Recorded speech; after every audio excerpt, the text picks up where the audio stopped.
नमस्कार, सुबह के 8 बज चुके हैं। गुड मॉर्निंग मध्य प्रदेश में आप सभी का स्वागत है। देश के दिल मध्य प्रदेश में आज क्या खास होने जा रहा है, देश और दुनिया की तमाम बड़ी खबरों से भी आपको अपडेट कराएंगे, लेकिन उससे पहले एक नजर अब तक की सुर्खियों पर।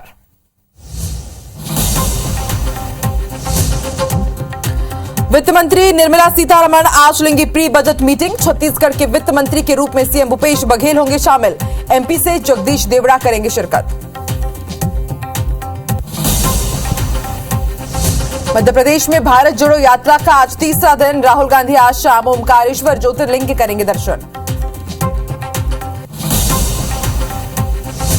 राहुल गांधी की यात्रा में शामिल होने आज रवाना होंगे छत्तीसगढ़ कांग्रेस के नेता। पीसीसी चीफ मोहन मरकाम ले जाएंगे राज्य की मिट्टी और 7 नदियों का जल।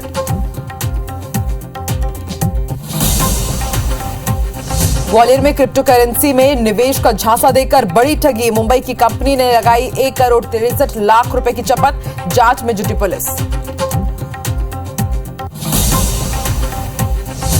इंदौर में राहुल गांधी को मारने की धमकी देने वाला आरोपी गिरफ्तार। पत्र लिखकर दी थी कमलनाथ और राहुल गांधी को जान से मारने की धमकी।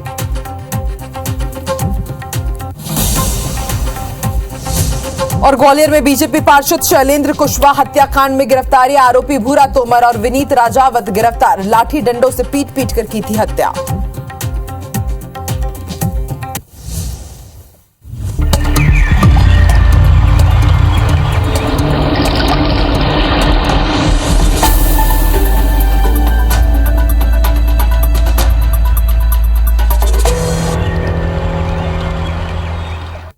एक बार फिर से गुड मॉर्निंग मध्य प्रदेश में आप सभी का स्वागत है। बुलेटिन की शुरुआत बड़ी खबर के साथ। ग्वालियर से इस वक्त की बड़ी खबर आपको बता दें, बरौनी एक्सप्रेस के 2 कोच पटरी से उतर गए। ग्वालियर स्टेशन के प्लेटफॉर्म नंबर 2 पर यह घटना हुई है।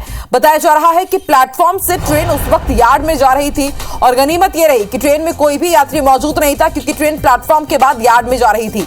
रेलवे प्रशासनिक अधिकारी मौके पर पहुंचे और जांच की जा रही है। नासिर हमारे साथ जुड़े हुए हैं।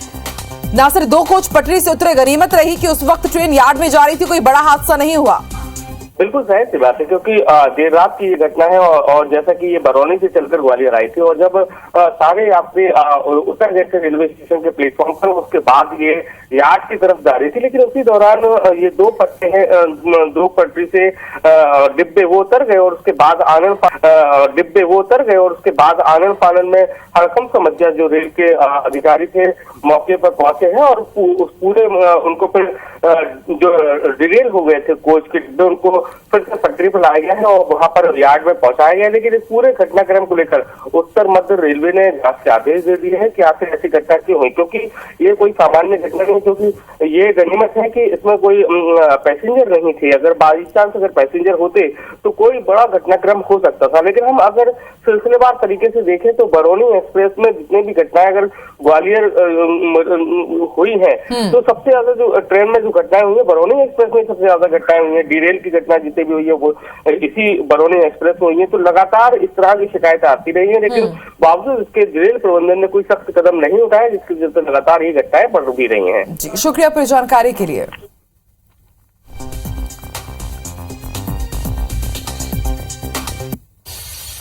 चलिए बढ़ते आगे, बड़ी खबर आपको बता दें, जोबद बीजेपी एमएलए सुलोचना रावत का स्वास्थ्य बिगड़ गया है। उन्हें बड़ोदरा के अस्पताल में भर्ती कराया गया है। बीजेपी प्रदेश अध्यक्ष विष्णुदत्त शर्मा देर रात अस्पताल पहुंचे उनसे मुलाकात करने के लिए। उनकी स्वास्थ्य की जानकारी ली, परिजनों से मुलाकात की और वीडी शर्मा ने हर संभव मदद का आश्वासन भी दिया है। विवेक जुड़ चुके हैं। विवेक, अभी किस तरह की हालत है बीजेपी एमएलए सुलोचना रावत की? ये जोबट से विधायक है बीजेपी की सुलोचना रावत, और कल अचानक अपने गांव में काना काकड़ उनका गांव है, वहां पर वो भोजन कर रही थी। इस दौरान उनको चक्कर आया और चक्कर आकर जो है वो नीचे गिर गई और बताया गया कि उनका बीपी जो है वो हाई था। उसके बाद उनको दाहोद जो पास का गुजरात का एक स्थान है वहां ले गए। वहां के डॉक्टरों ने उनकी उपचार के दौरान ये बताया कि उनको ब्रेन हेमरेज का संदेह है। ऐसे में दाहोद से उनको बड़ौदा ले जाया गया, जहां पर डॉक्टर उनका इलाज कर रहे हैं। प्रदेश अध्यक्ष वीडी शर्मा कल गुजरात चुनाव से वापस झाबुआ लौट रहे थे, लेकिन उनको जैसे ही पता चला कि सुलोचना रावत की तबीयत खराब है, वो तुरंत जो है अपना दौरा वापस कर जो है बड़ोदरा वापस लौटे और वहां पर जाकर उन्होंने परिजनों से मुलाकात की। सुलोचना रावत के हाल जाने और उनको हर संभव मदद का भी आश्वासन दिया। ये भी बताया गया है कि सुलोचना रावत की हालत फिलहाल स्थिर है और अनुभवी डॉक्टरों की निगरानी में उनका इलाज हो रहा है। जी, शुक्रिया आपकी जानकारी के लिए विवेक।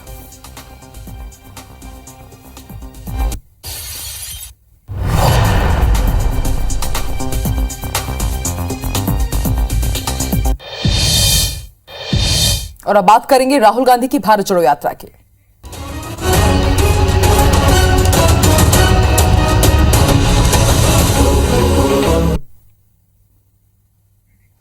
तो राहुल गांधी की भारत जोड़ो यात्रा लगातार जारी है मध्य प्रदेश में और आज उनकी इस यात्रा का तीसरा दिन है। इसके साथ ही आपको ये जानकारी दे दे कि छत्तीसगढ़ के कांग्रेस नेता आज इंदौर रवाना होंगे। राहुल गांधी की यात्रा में आज शामिल होने के लिए छत्तीसगढ़ कांग्रेस के नेता रवाना होंगे। पीसीसी चीफ मोहन मरकाम राज्य की मिट्टी और 7 नदियों का जल लेकर के जाएंगे। प्रियंका गांधी आज भी राहुल गांधी के साथ मौजूद हैं और आज ये जो यात्रा है खंडवा पहुंच चुकी है। इसके साथ ही आपको ये भी बता दें कि आज शाम को ओमकारेश्वर ज्योतिर्लिंग में दर्शन करेंगे राहुल गांधी और उनके साथ प्रियंका गांधी भी मौजूद रहेंगे। प्रियंका गांधी अपने पूरे परिवार के साथ भारत जोड़ो यात्रा में शामिल हो रही हैं और तमाम आज जो कांग्रेस के नेता हैं, आज पूरा एक बड़ा प्रतिनिधिमंडल भी पहुंचेगा मध्य प्रदेश के इंदौर और भारत जोड़ो यात्रा में वो भी अपनी भागीदारी देगा।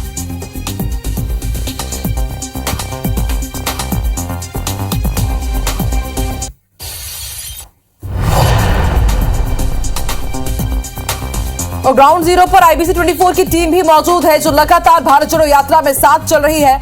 नवीन सिंह वहां पर जितने भी नेता मौजूद हैं उनसे बातचीत भी कर रहे हैं, आपको सुनवाते हैं। राहुल गांधी की भारत जोड़ो यात्रा का मध्य प्रदेश में तीसरा दिन है, बहुत महत्वपूर्ण दिन है। आज राहुल गांधी के साथ प्रियंका गांधी ज्योतिर्लिंग के दर्शन करेंगे ओंकारेश्वर में और नर्मदा पूजन भी करेंगे। जयराम रमेश जी इस वक्त हमारे साथ हैं। सर, आज तीसरा दिन है, बहुत महत्वपूर्ण दिन है भारत जोड़ो यात्रा का। किस तरीके से मध्य प्रदेश में रिस्पॉन्स मिल रहा था? देखिए, हम तो 3 दिन से हमारी जान खतरे में है क्योंकि जिस तरीके से यहाँ सड़क पर हम चल रहे हैं, बुरहानपुर में, खंडवा में और आज खरगोन में भी जाएंगे। आज सुबह 5:45 बजे से हम चल रहे हैं और 3 दिन हो चुके हैं। आज राहुल जी ओमकारेश्वर मंदिर जाएंगे शाम को। कल कांग्रेस अध्यक्ष खड़गे जी, राहुल जी मऊ जाएंगे बाबा साहब अम्बेडकर जन्म स्मारक में। 28 को प्रेस मीट संबोधित करेंगे और 29 को उज्जैन में एक बहुत बड़ा रैली का आयोजन किया गया है। 2023 में मध्य प्रदेश में विधानसभा चुनाव भी है, लगता है सर कुछ भारत जोड़ो का कांग्रेस के लिए अच्छा असर पड़ेगा? मैं कुछ नहीं कह सकता हूँ। यह चुनाव जीतो यात्रा नहीं है, ये चुनाव जिताओ यात्रा नहीं है। ये संगठन को मजबूत करेगा। संगठन में नई जान आ रही है, नई उमंग है, नई उत्साह है। पर चुनाव तभी हम जीत पाएंगे जब हम एकता दिखाएंगे, अनुशासन दिखाएंगे, एकजुट होकर हम काम करेंगे। तो भारत जोड़ो यात्रा का मकसद अलग है। हम ये राजनीतिक पार्टी की ओर से राजनीतिक यात्रा है, राजनीतिक मकसद है, पर सिर्फ चुनाव की राजनीति से संबंध नहीं है। राजनीति से ऊपर हटकर जो मैंने आपको बताए हैं, जनता की जो चिंताएं हैं उसको दर्शाने के लिए, उसको दिल्ली तक पहुंचाने के लिए, पार्लियामेंट में तक पहुंचाने के लिए, प्रधानमंत्री तक पहुंचाने के लिए भारत जोड़ो यात्रा निकाला गया है। जाहिर है कांग्रेस मजबूत हो रही है, संगठन मजबूत हो रहा है। दावा भी है कांग्रेस के सीनियर लीडर्स का कि जो वेटरन लीडर्स थे, जो नाराज हैं, वो राहुल गांधी की भारत जोड़ो यात्रा से जुड़ रहे हैं। लगातार काफिला बढ़ता जा रहा है, कारवां आगे जा रहा है और ऐसे में कहीं ना कहीं 2023 के विधानसभा चुनाव में जरूर अच्छा असर डालेगा कांग्रेस के लिए। कैमरामैन रमेश के साथ नवीन सिंह, आईबीसी 24 खरगोन। तो कांग्रेस के वरिष्ठ नेता जयराम रमेश ने अपने एक्सक्लूसिव बातचीत सुनी आईबीसी 24 संवाददाता नवीन सिंह की और नवीन सिंह हमारे साथ जुड़ भी चुके हैं। नवीन, हमने सुना जयराम रमेश ने अपने एक्सक्लूसिव बातचीत की और उन्होंने कहा कि हमारी जान खतरे में है। सड़कों के हालात के बारे में उन्होंने जानकारी दी है। तो किस तरह की सड़कें हैं, किन हालातों का वो जिक्र कर रहे हैं और इसके साथ ही यहाँ पर इंपॉर्टेंट पॉइंट उन्होंने ये भी बोला कि ये चुनाव जिताऊ यात्रा नहीं है, भारत को जोड़ने का काम करेगी, संगठन को मजबूत करने का काम करेगी।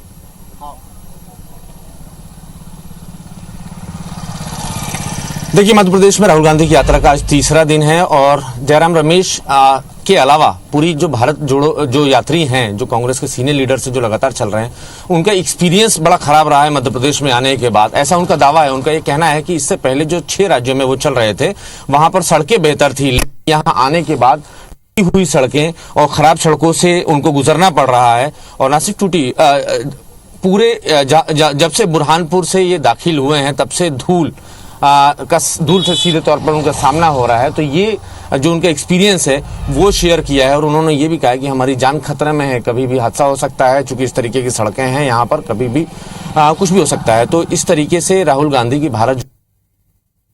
भी भारतीय जनता पार्टी की सरकार की तरफ से हो रही है।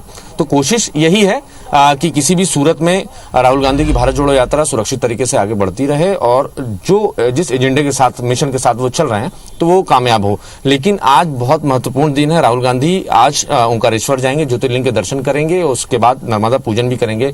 कई सारे सीनियर लीडर्स इस वक्त हमारे साथ चल रहे हैं। अजय कुमार लल्लू जी हैं, उत्तर प्रदेश के पूर्व कांग्रेस के अध्यक्ष भी रहे हैं। सर, क्या एक्सपीरियंस है मध्य प्रदेश में, आप चल रहे हैं राहुल जी के साथ?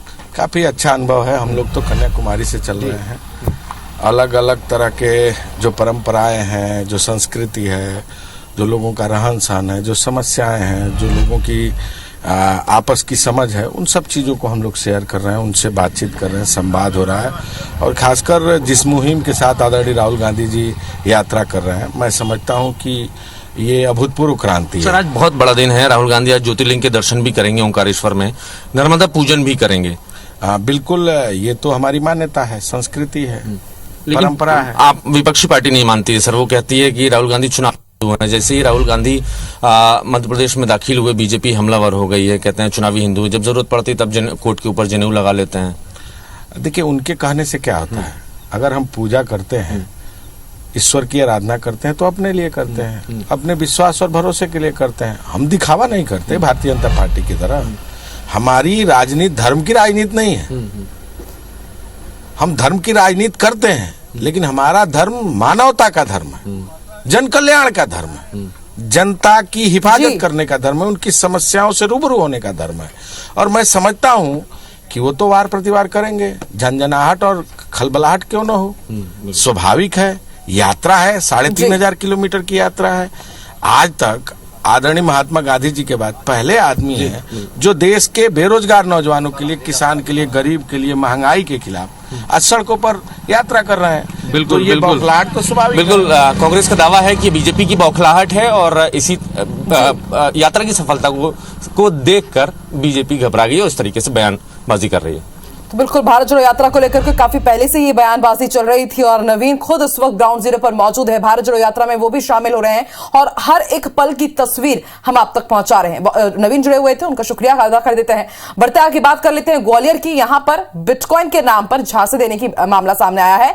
ग्वालियर में एक युवक को बिटकॉइन में निवेश करने का झांसा देकर मुंबई की एक कंपनी ने 1,63,30,000 750 रुपए की चपत लगा दी। घटना विश्वविद्यालय थाना क्षेत्र के सिटी सेंटर की है। ठगी का पता उस समय चला जब पीड़ित युवक ने अपने पैसे विड्रॉल करना चाहे तो हुए ही नहीं। कई बार कस्टमर केयर और डायरेक्टर से बात भी की, लेकिन उसके बाद भी जब पीड़ित को रुपए नहीं मिले तो इस मामले की शिकायत क्राइम ब्रांच थाने में की गई। वहीं पुलिस ने आरोपी के खिलाफ मामला दर्ज करवा लिया है और कार्रवाई शुरू कर दी गई है। थाना क्राइम ब्रांच में धोखाधड़ी की विभिन्न धाराओं तक केस रजिस्टर्ड कर दिया गया है। इसमें मैं ये बताना चाहूँगा कि आरोपी जो मुंबई का रहने वाला है, पूर्व में अभी जो ये जेल जा चुका है और इसके द्वारा जो एक आईडी बनाई गई थी, उसके बाद जब ये पकड़ा गया जेल जा चुका है। फिर उसके बाद दोबारा नई आईडी बनाकर उसने ग्वालियर के लोगों को इन्वेस्ट कराया गया, जिसके आधार पर ये 1 करोड़ 2 लाख की ठगी हुई है। तो इसमें फिलहाल केस रजिस्टर्ड कर लिया गया। इसमें इन्वेस्टिगेशन के बाद वैधानिक कार्रवाई सुनिश्चित की जाएगी। तो यूट्यूब पर वीडियो देख करके किस तरह से पैसे इन्वेस्ट करना एक युवक को भारी पड़ा है, उसकी तस्वीर हम आपको दिखा रहे हैं। क्रिप्टो करेंसी के नाम पर धोखाधड़ी की गई है और ये धोखाधड़ी 2 या 3 लाख की नहीं बल्कि 1.25 करोड़ की है। बिटकॉइन में अगर आप निवेश कर रहे हैं, क्रिप्टो करेंसी में आप निवेश कर रहे हैं, तो ये खबर आपको सावधान करने वाली है। ग्वालियर की तरफ रुख कर लेते हैं। हमारे सहयोगी महेंद्र जुड़ चुके हैं, महेंद्र से बात करेंगे। महेंद्र, क्रिप्टो करेंसी का झांसा देकर के ठगों ने 2.25 करोड़ रुपए ठग लिए। शिकायत तो दर्ज कर ली गई है, कब तक गिरफ्तारी हो पाएगी? पूरा मामला क्या है, दर्शकों को बताइए।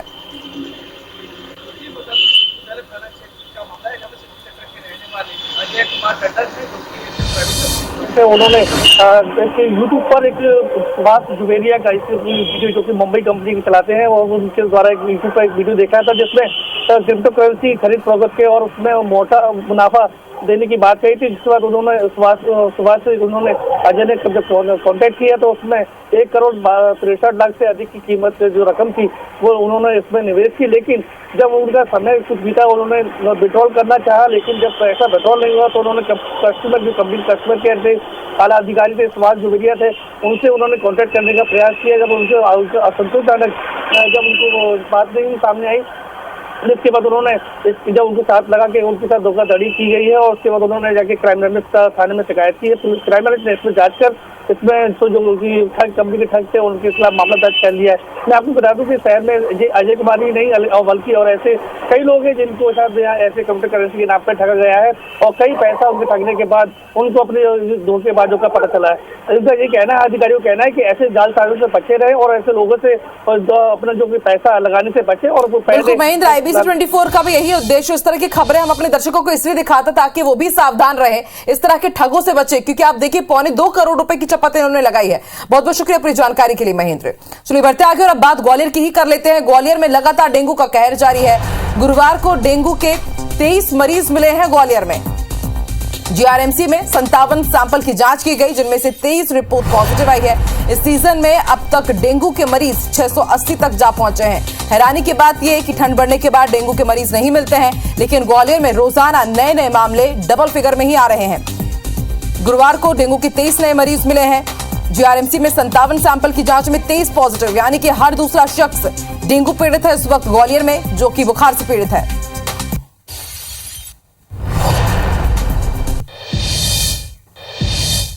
बहुचर्चित डबल मनी मामले की जांच करने ईडी की 2 सदस्यीय टीम बालाघाट पहुंची, जो बालाघाट, लांजी, किरनापुर में सबूत जुटाने के लिए दर्ज हुए FIR पर आरोपियों को नोटिस भेज रही है। ईडी की टीम हवाला, मनी लॉन्ड्रिंग के साथ ही डबल मनी मामले में सभी पहलुओं की बारीकी से जांच कर रही है। अवैध रूप से निवेशकों का पैसा जमा कर उन्हें कम समय में ही डबल मनी का लालच देकर धोखाधड़ी के मामले में पुलिस ने शुरुआत में 3 FIR दर्ज कर मामले को जांच में लिया था।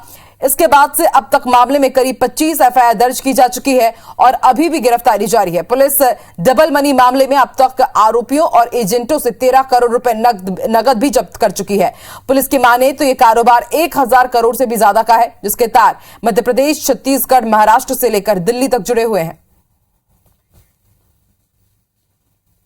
ईडी के द्वारा लगातार इसके पूर्व से ही साक्ष्य जुटाए जा रहे थे। ईडी की टीम लांजी पहुंची और सोमेन कंकराने और हेमराज आमाडारे के घर पे जो है तस्दीक करने के संबंध में, और जो घटना स्थल कहें या उसे जो उनके निवास पे जहां पे पैसा एकत्र करके डबल मनी का जो ये पूरा प्रकरण या जो संचालित किया जाता था उसके संबंध में उन्होंने जानकारी जुटाई है। अभी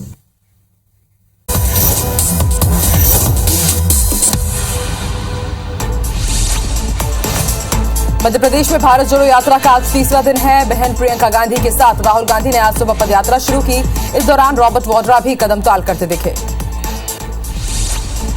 कांग्रेस नेता राहुल गांधी अपनी यात्रा के दौरान आज शाम को ओंकारेश्वर ज्योतिर्लिंग में दर्शन करेंगे, साथ ही नर्मदा आरती में भी शामिल होंगे। यात्रा का रात्रि विश्राम मोरटक्का गांव में होगा। भारत जोड़ो यात्रा को धमकी मामले में पुलिस ने संदिग्ध आरोपी को गिरफ्तार किया है। पुलिस ने आरोपी को उज्जैन के नागदा से पकड़ा। आरोपी उत्तर प्रदेश के रायबरेली का रहने वाला है। केंद्रीय वित्त मंत्री निर्मला सीतारमण आज प्री बजट मीटिंग लेंगी, जिसमें मध्य प्रदेश के वित्त मंत्री जगदीश देवड़ा भी शामिल होंगे। बैठक में राज्य की आवश्यकता और सुझाव पर चर्चा होगा। बीजेपी प्रदेश अध्यक्ष वी डी शर्मा अहमदाबाद में प्रत्याशी के जनसमर्थन में जनसंपर्क करेंगे और बीजेपी के पक्ष में माहौल बनाएंगे। सिवनी जिले के नादी गांव में कांग्रेस विधायक अर्जुन सिंह काकोडिया ने साप्ताहिक बाजार का उद्घाटन किया। इस दौरान एमएलए ने बाजार का जायजा लिया और एक बुजुर्ग महिला के साथ बैठकर सब्जियां भी बेची। श्योपुर के कराहल में बिजली समस्याओं को लेकर भारतीय किसान संघ ने धरना दिया। किसानों ने इलाके में सब स्टेशन चालू करने की मांग की है ताकि उन्हें पर्याप्त मात्रा में पानी मिल सके। वहीं किसानों की मांग पर अफसर नजरअंदाज करते दिखे। जबलपुर दमकल विभाग बड़ी इमारतों के आग बुझाने के लिए टर्न टेबल लैंडर मशीन लेकर आई है। ये मशीन 18 मंजिला इमारत पर भी आग पर काबू कर सकती है। गुना में बिजली विभाग के जेई का राइफल और पिस्टल से हवाई फायर करते हुए वीडियो वायरल हुआ। किसानों का कहना है कि जेई दादागिरी कर पैसा वसूलते हैं। विभाग के अफसरों ने इस संबंध में जानकारी नहीं होने की बात कही है। हालांकि IBC 24 वायरल वीडियो की पुष्टि नहीं करता।